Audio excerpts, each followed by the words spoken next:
बोलना नहीं। देखिए हजरत, पार्टी करने में सबसे आगे रहता है ये मुसलमान। पार्टी करने में सबसे आगा। पार्टी करेंगे, 2 आदमी है उसमें भी पार्टी, 10 आदमी है उसमें भी पार्टी, 4 आदमी है उसी में भी पार्टी। अरे मुसलमानों, अरे तुम पार्टी के लिए नहीं हो, बल्कि पार्टी तुम्हारे लिए। पार्टी के पीछे क्यों पड़ा है?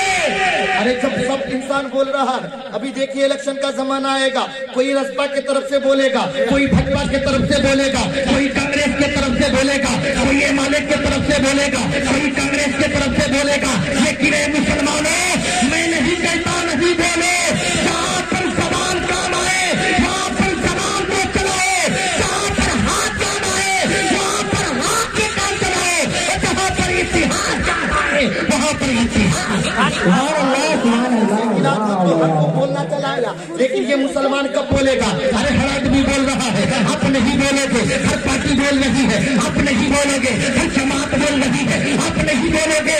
लेकिन नगरौर के मुसलमानों, कठुआर के मुसलमानों सुनो, और आदमी बोलता है तो पार्टी की बोली बोलता है, जमात की बोली बोलता है, अपने बाप दादे की बोली बोलता है।